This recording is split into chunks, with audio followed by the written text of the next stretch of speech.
You know that feeling, right? You're driving through the countryside, or maybe walking through an old part of a city, and you see a building that just fits. It feels like it grew right out of the ground it's standing on. Well, those buildings are speaking a secret language, a kind of deep wisdom that connects them perfectly to their place.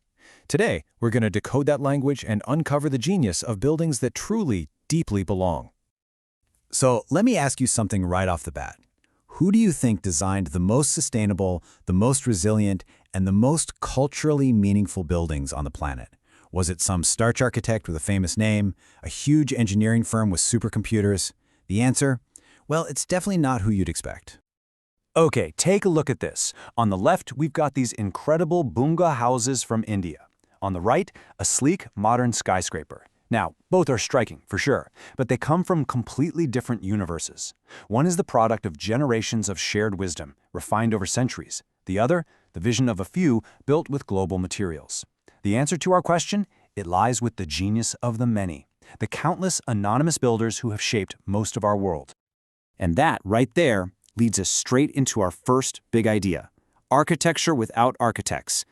We're about to pull back the curtain on this amazing, powerful force that, believe it or not, is responsible for the vast majority of buildings on Earth. A force that works without famous names, without formal blueprints, and without architectural school. For the longest time, we didn't even have a proper name for it. Then, back in 1964, a groundbreaking exhibition finally gave it one: vernacular. The word itself comes from the Latin vernaculus, which means native or indigenous. It's literally the native language of a place, spoken through its buildings. Okay, so what is this architectural language actually made of? What are its words, its grammar? Well, the genius is all in the details. It's about how local, lived-in wisdom creates these structures that are just perfectly adapted. At its heart, vernacular architecture is super simple. It's a building style born from one specific place. This isn't about chasing trends or what's hot on Instagram. It's about responding to the world right outside your window, using the materials at hand and reflecting the local environment and culture. And it all follows a few powerful, common-sense rules. It has to respond to the local climate. It uses what's right there: earth, stone, wood, you name it. It's shaped by how the community actually lives. And here's my favorite part: it's sustainable by its very nature, not because someone slapped a green label on it. This is knowledge that wasn't taught in a lecture hall. It was passed down, mother to daughter, father to son, and perfected over generations. And that generational knowledge is pure genius in action. Check this out. This is a bonga house from a region in India that gets a lot of earthquakes. Through generations of trial and error, a kind of architectural evolution, the community figured out that a circular hut is the absolute best shape to withstand a tremor. No complex software, no engineering degrees, just lived, hard-won experience. The logic is just so beautifully simple, it's almost painful we forgot it. Step 1. Use what's around you. That immediately just slashes the carbon footprint, because you're not shipping steel halfway across the world. Step 2. Turns out, those local materials are almost always the perfect tool for the job, perfectly suited to the local climate. It's just an incredibly smart and efficient system. Or take these incredible cave houses in Santorini. They're literally built into the volcanic rock. Why? Because the Earth itself acts like a massive insulator. Geeks call it thermal mass. It soaks up the heat during the blistering summer days, keeping the inside cool, and then slowly releases it at night when things get chilly. It's a perfect natural air conditioning and heating system, all powered by the planet itself. Now, a quick point of clarification, because people mix this up. Vernacular is not exactly the same as traditional. Think of it like this. You could build a traditional English Tudor-style house in the middle of Las Vegas. It would make zero sense climate-wise, but hey, you could do it. But you absolutely cannot build a vernacular Santorini cave house in a rainy forest. Its genius is completely tied to its specific place. It can't be copied and pasted. And this is where we need to zoom out, because vernacular architecture is so much more than just a set of building techniques. It's a blueprint for living. It's actually an entire worldview that you can touch and feel. I mean, just let that sink in for a second. These buildings aren't just shelters. They are the physical form of a community's relationship with everything, with nature, with their ancestors, with each other, with the cosmos. It's a whole philosophy made of wood, stone, and earth, a philosophy you can walk right into. And this right here is the aha moment. This is the key. True vernacular design isn't just about the building. It's the perfect sweet spot, the intersection of four huge ideas: nature, the environment it's in; culture, the beliefs it holds, society, the community that builds it, and self, the identity it gives people. When those four things come together perfectly, a building stops being just a house. It becomes a home for the soul. You know, even a giant of modernism, Frank Lloyd Wright, he got this on a profound level. He said, "Without an architecture of our own, we have no soul of our own civilization."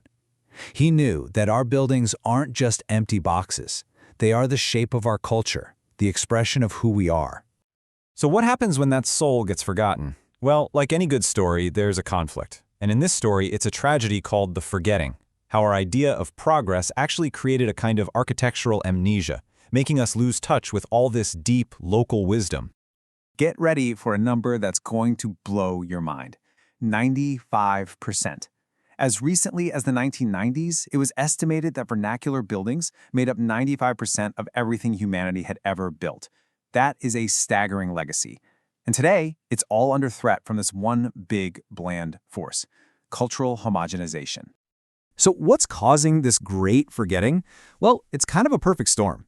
You've got globalization pushing this one-size-fits-all look for everything.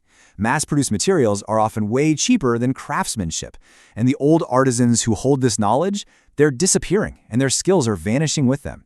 It's a vicious cycle where uniqueness gets bulldozed for speed and profit.